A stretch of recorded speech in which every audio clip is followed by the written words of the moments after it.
চেষ্টা করছে।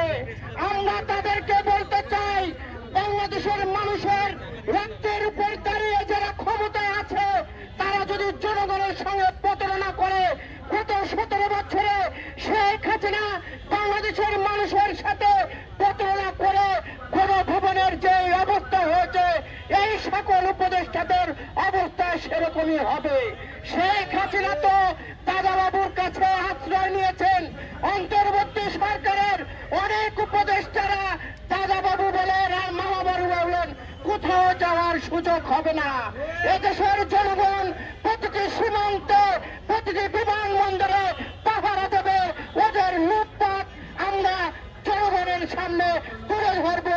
আমরা যে কথা বলে শেষ করতে চাই, যদি আগামী ফেব্রুয়ারির সেই নির্বাচনের তারিখ যদি ঘোষণা না দেওয়া হয়, জাতীয় নাগরিক জোটের পক্ষ থেকে আমরা সারা বাংলাদেশের মানুষকে সাথে নিয়ে দুর্বার আন্দোলন গড়ে তুলব। সকলকে ধন্যবাদ। দেখা হবে রাজপথে, কথা হবে স্লোগানে, হয় নাশ নয় ইতিহাস। এ পর্যায়ে